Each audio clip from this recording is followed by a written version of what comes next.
Selamat datang kembali di channel Gopala Bali Channel. Hari ini kita kedatangan tamu dari pecinta seni karawitan Bali, Anak Agung Gede Semarabawo. Halo. Swastiastu. Hari ini kita bakalan bincang-bincang sedikit tentang gimana kisah dari beliau. Oke, kita bakalan berbincang-bincang sedikit dengan Anak Agung Gede Semarabawo. Dari awal kisahnya gimana bisa mencintai dan mendalami seni dan budaya Bali, Bu? Tolong dijelaskan. Ya, awal mulanya saya bisa terjun ke dunia seni yang berada di Bali. Dulu saya diceritakan sama orang tua saya. Awalnya saya lahir itu bertepatan pada bulan PKB, pada musim PKB di Bali. di Bali, bertepatan tanggal 25 Juni 1999. Pada waktu itu ibu saya masih mengandung saya. Oh, masih dalam kandungan berarti tahun 99. Masih Oh, dalam iya. kandungan. Dan ibu saya waktu itu apa namanya diputarkanlah sebuah sound atau back sound untuk membuat saya supaya bisa tidur terlelap. Oh, dengan background musik Bali itu sendiri. Pada saat itu dah mungkin ya otak saya didoktrin sama gambar-gambaran itu untuk saya membuat tertidur pulas.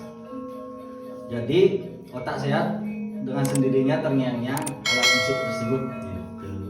Dan sekarang Bu masih kuliah di Isi Institut Seni Indonesia ya. Ya.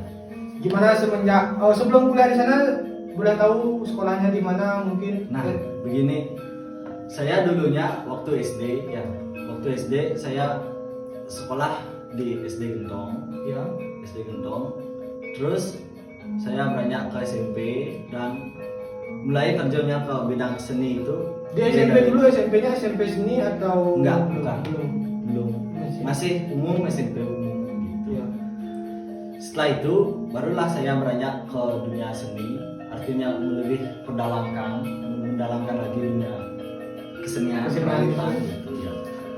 Akhirnya saya disuruh untuk terjun ke sekolah yang ada di Batu Bulan tempatnya, namanya sekolah Oh, di SMK 5 Kokar. Ya, SMK Negeri 3 Sekuati itu namanya. SMK Negeri 3, oh sorry salah ya.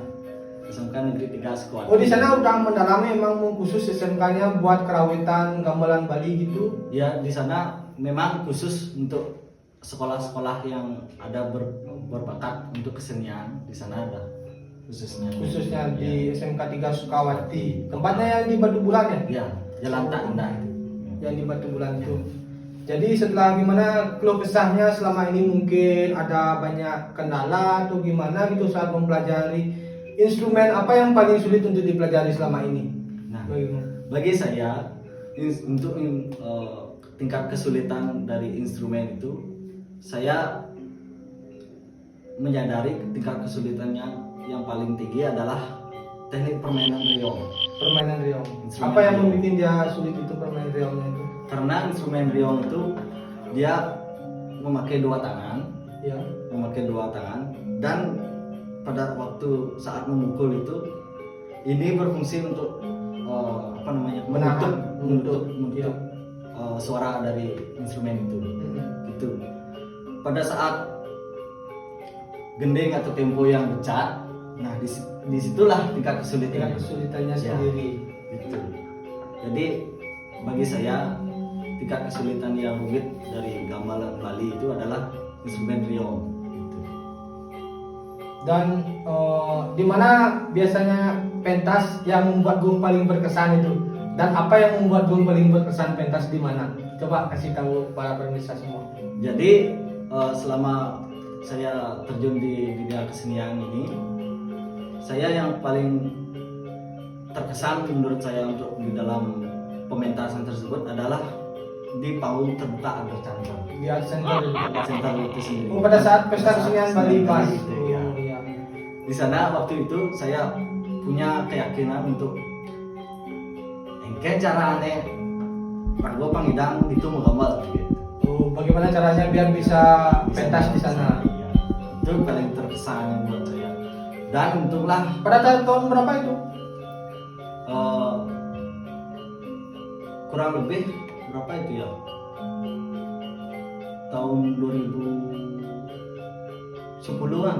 2010. Udah lama sekali berarti ya. Ya, itu Tahun 2010 berarti waktu masih kelas berapa itu? Kelas 1 SMP. Heeh. Sekitar kelas 1 SMP udah sempat pentas di Arya Iya. Chandra Center. Betul. Gimana ada pengalamannya? Jadi Tapi bagi semua orang Bali, siapapun yang udah pentas di sana kayaknya gimana ya, punya kebanggaan tersendiri Iya. ya bagi Iya. musisi Bali. apalagi Musisi Bali itu ya apalagi sendiri. pada saat itu mewakili Kabupaten. kabupaten sendiri ya. Oh. Itu udah kebanggaan yang paling terbesar. Biasanya kan semua orang di Bali itu pengen, semua orang lah saya bilang pengen pentas di sana biar punya jati diri sendiri Iya. lah bilang. Betul. Jati diri sendiri. Oh pernah pentas di Art Center. Itu namanya kayak panggung wah, namanya aja pesta kesenian Bali ya kan. Rakyat Bali semua rakyat Bali lah di sana tumpah ruah.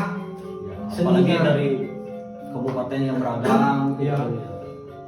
Tapi selain seni kerawitan apa biasanya juga yang sering Gung lakukan sehari-hari itu? Mungkin ada memahat atau main gitar yang lainnya itu biasanya. Jadi saya ini kerjaan hobi itu dibilang bukan.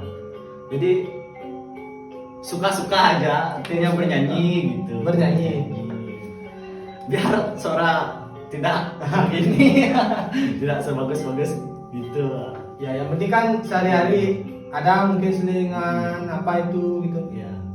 Tapi ngomong-ngomong dari pentas-pentas itu apa yang membuat Gung paling berkesan di panggung itu pada saat mau pentas dan pada saat pentas itu apa yang Gung lihat dan yang membuat Gung bisa terpacu semangat atau senang bangga gitu apa di panggung pada saat manggung itu? Pada saat Misalkan ada seseorang mungkin pada saat manggung itu oh lihat cewek cantik-cantik ya oh gitu ya bukan kalau saya enggak. mungkin kalau buat Gung apa sendiri yang membuat kata-kata Jadi kalau saya itu ditonton sama banyak orang, ribuan orang, ya itu yang bikin saya pernah kan grogi pada saat manggung itu grogi dan semua blank. pernah satu orang setiap orang itu pasti Setiap orang pasti pernah. Saya juga pernah dulu Ya, mengalami betul. pada saat pertama kali blot di panggung langsung wah banyak orang tiba-tiba lupa Blank. semua blank. Semua. Dan Gung pernah nggak mengalami hal seperti Pernah. itu dan konyol atau tidak pada saat itu? Konyol. Pada saat konyol pasti ya. Waktu Semua itu- pasti mengalami konyol ya. Pertama kayak nervous lah dibilangnya. First. Demam panggung. Waktu itu pernah kejadian waktu saya Di mana itu tempatnya biasa Di- atau masih ada upacara atau udah manggung Enggak. memang formal, manggung formal. normal itu ada satu Formal. event Oh, ada event. di Tabanan. Waktu itu sekolah saya kebetulan saya pada saat itu masih SMK di Iya. Kokar, masih di Kokar. Saya dipercayai oleh orang-orang Kokar itu untuk memegang ugal. Heeh. Nah, jadi pada saat itu saya menggal untuk merangkum semua sekegongnya itu. Memegang melodi lah dibilang ya. Jadi pada saat itu berpentas di Tabanan satu acara event itu. Jadi saya pada saat itu sudah gimana ya, latihan sudah berkali-kali, sudah hafal. Pada saat di panggung blank semua, Blank. blank saya, dan pada akhirnya semua yang pasukan belakang itu amburadul gara-gara saya. Jadi Dan penonton bagaimana pada saat itu? Menyorakan emang penontonnya nggak tahu. penontonnya untung pada saat itu penontonnya luar negeri lah, artinya iya. nggak tahu. Mereka juga begitu ngeh mungkin ya. Tapi Nggak. ada juga berapa kali ngeh itu. Ya, Cuman kita aja yang nggak nyadar. pada saat itu udah blank, otak udah blank. Tapi untungnya nggak artinya jalur melodi itu nggak putus-putus, sama Masih nyambung, masih nyambung artinya lah. sama Ya, gitu dah. lagunya. Itu membuat saya yang paling kacau. Setiap orang mungkin pasti merasakan hal seperti itu ya. dimanapun dan siapapun kayaknya. Grogi itu nomor satu. Wah. Tapi Itu harapan bisa Bung terbesar. ke depannya gimana ini untuk khususnya ya seni kerawitan di Bali ini, harapan Bung gimana? Buat generasi penerus ini kan sekarang udah kayak banyak lah tradisi dan budaya luar ini masuk ke Bali, dan apa yang bakalan bisa Gung lakukan untuk tetap mengeksiskan seni dan budaya Bali itu sendiri?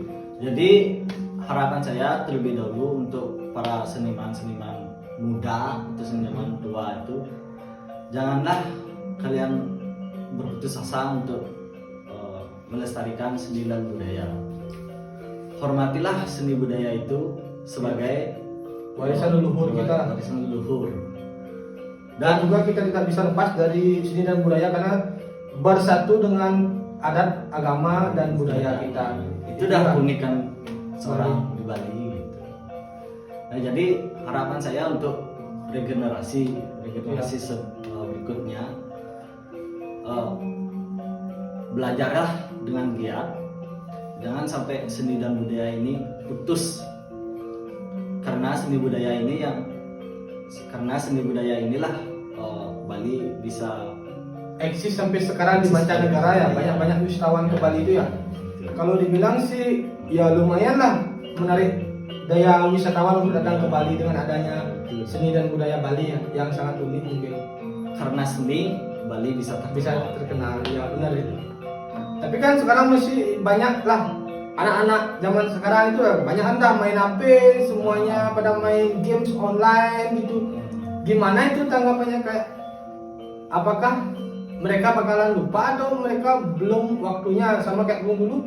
Mungkin pada saat seumur segitu Gung apakah tidak mengenal seni dan budaya Bali, apa sudah mengenal pada saat waktu itu? Jadi pada saat waktu itu saya sudah mengenal handphone, sudah mengenal handphone, tapi saya tidak begitu sama handphonenya, lebih ke hobi, menjalankan hobi. Artinya buat kalian boleh untuk bermain handphone untuk, tapi luangkan waktulah sejenak. Emang bagus sih itu kalau menurut saya sendiri ya, pandangan saya sendiri. Kalau kerja atau main HP menurut kayaknya jenuh, tanpa habis kerja itu enaknya ngapain untuk menghibur diri lah dengan itu. Apalagi sekarang udah dunia sudah canggih sekarang. Ada juga di aplikasi aplikasi seperti Gambaran Bali itu ada, juga Rindik Bali itu ada juga aplikasi di handphone. Saya sarankan untuk bisa mendownload itu atau memainkan itu selagi bisa memanfaatkan waktu luang kita ya, habis penat bekerja atau gimana gitu ya.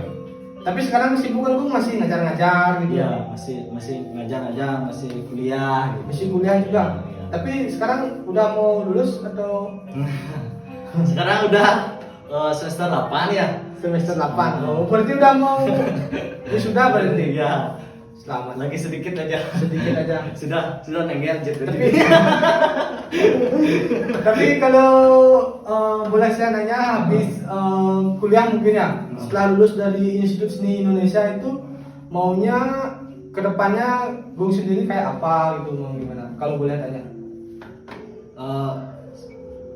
Kebetulan ini ya, ada orang yang bertanya begini terhadap saya, tumen.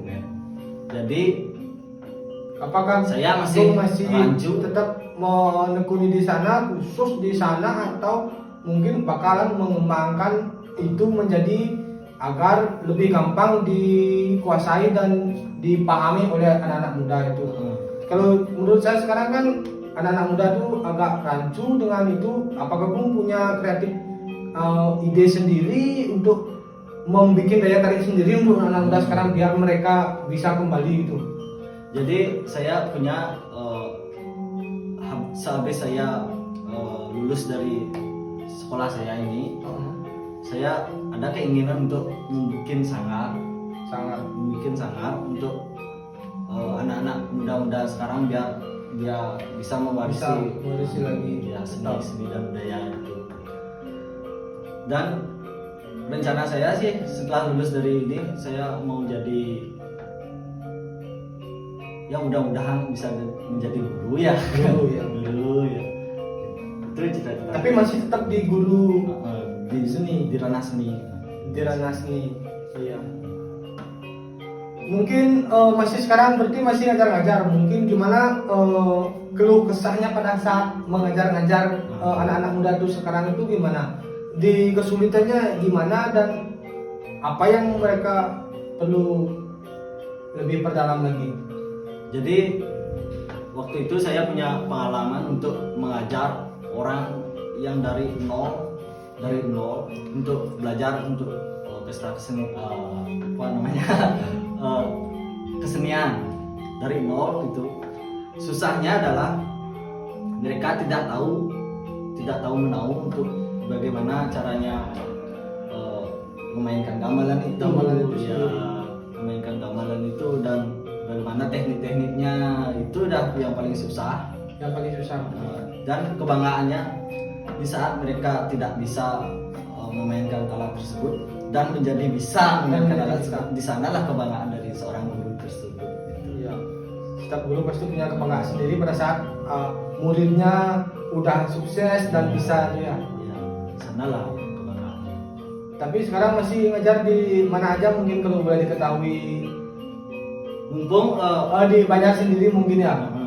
sekarang saya ada ngajar di Banjar selagi musim corona ya gitu. Iya. Artinya musim corona itu lah kalian tahu sendiri, artinya Ya, nggak bisa keramaian, nggak kemana-mana, bisa kemana-mana ya, juga ya. gitu.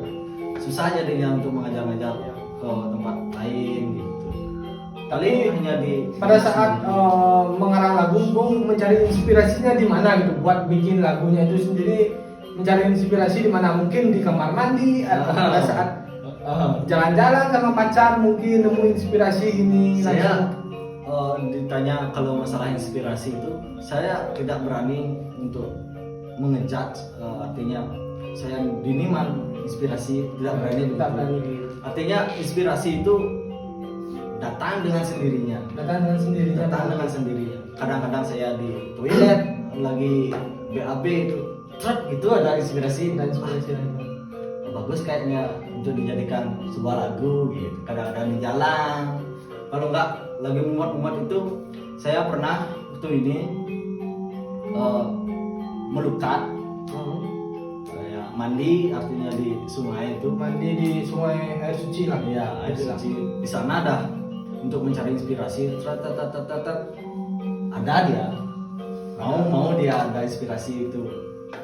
Di sana kadang-kadang seperti itulah kisah saya untuk mendapatkan inspirasi. Kalau boleh tahu gimana? Apakah menjadi seorang guru itu sulit atau gimana menurut Bung sendiri? Menurut saya menjadi seorang guru itu sangat-sangat sulit. Karena menghadapi orang banyak ya, menjadikan satu orang Bukan. banyak itu mungkin. Seorang guru itu bagaimana cara dia membuat anak didiknya menjadi bisa. Ya, itu yang tingkat yang tersulit untuk menjadi seorang guru. Tapi sekarang kesibukan Bung sehari-hari apa biasanya? Sekarang ya Semenjak corona inilah bilang keramaian udah nggak ada, Iya. semua sepi. Dan sekarang apa yang Bung lakukan keseharian? Udah manggung udah nggak mungkin pasti. Kebetulan saya udah semester 8. Jadi saya kesibukan saya sehari-hari itu sekarang adalah membuat skripsi. Membuat skripsi. Iya, benar. skripsi. Gimana untuk tugas, ada tugas Tugas akhir, ya. iya. Itu udah kesibukan saya di masa Pandemi ini. pandemi ini. Semoga pandemi cepat berlalu ya, Iya, biar kita semua sekali. kembali normal, berbudaya, berseni, semualah masyarakat pada mungkin suka pada menunggu ini sejak lama. Iya. Kalau boleh. Semenjak corona ini semua masyarakat hancur Hancur lah. Semua merasakan itu di sektor ekonomi, semua kena itu sektornya. Kita juga nggak bisa kemana-mana. Iya. Dan kalau boleh tahu, Gung itu orangnya gimana? Kalau pada saat ngajar itu, kalau misalnya anak didiknya lama sekali nangkep, apakah di sana ada perasaan putus asa atau gimana, atau Bung malah makin terpacu biar ini Nah, jadi pada saat proses pembelajaran, kan tidak mungkin semua orang otaknya sama cepat, ada yang lambat gitu. Pada saat itu ada beberapa orang mungkin artinya otaknya yang paling bukan paling lambat, artinya ya menangkap, tapi juga bakalan pasti bisa iya. Di sanalah diuji bagaimana sistem pengguruan kita untuk mengajar yang orang yang lambat-lambat itu menjadi bisa mengerti dengan cara bagaimana. Itu adalah metode yang pengajaran dari seorang pembesar itu bagaimana caranya. Artinya semua orang juga pasti punya kekesalan bagi setiap mereka anak muridnya lambat-lambat itu untuk menangkap sebuah gini gitu. Tapi saya nggak saya perlihatkan sama anak didik saya. Bagaimana caranya biar anak didik itu mereka bisa nyaman sama kita bisa nyaman sama mereka. Pasti di sana dapat feel-nya. Pasti bisa ada cepat. Ya. Tapi kalau boleh sharing ngomong-ngomong, biasanya Gung melakukan editing buat bikin gambaran itu menggunakan aplikasi apa? Mungkin bisa di-sharing mungkin sama teman-teman yang lain biar gampang mereka juga mau belajar gitu. Jadi saya mempunyai aplikasi yang namanya FL Studio. Bisa di-download di internet. Android bisa ya? Ada. Di Android ada. Iya. Tapi saya menggunakan laptop lebih gampang kita ya. Di sana dah saya membuat bahan dulu, baru saya terjun ke lapangan. Tuangkan ke lapangan berarti ya. Saya di sana dulu saya mencoba-coba gimana ini bagusnya atau tidaknya bisa dielaborasikan. Dan ini untuk pesanan kesan terakhir mungkin untuk para penonton, apa yang Bung mau kasih tahu buat anak-anak muda mungkin di zaman sekarang ini, dan mungkin buat pesanan kesan lah gimana buat anak-anak muda sekarang. Jadi pesanan kesan saya untuk anak-anak muda milenial lah begitu ya. Jangan tinggalkan warisan budaya kita. Jangan tinggalkan.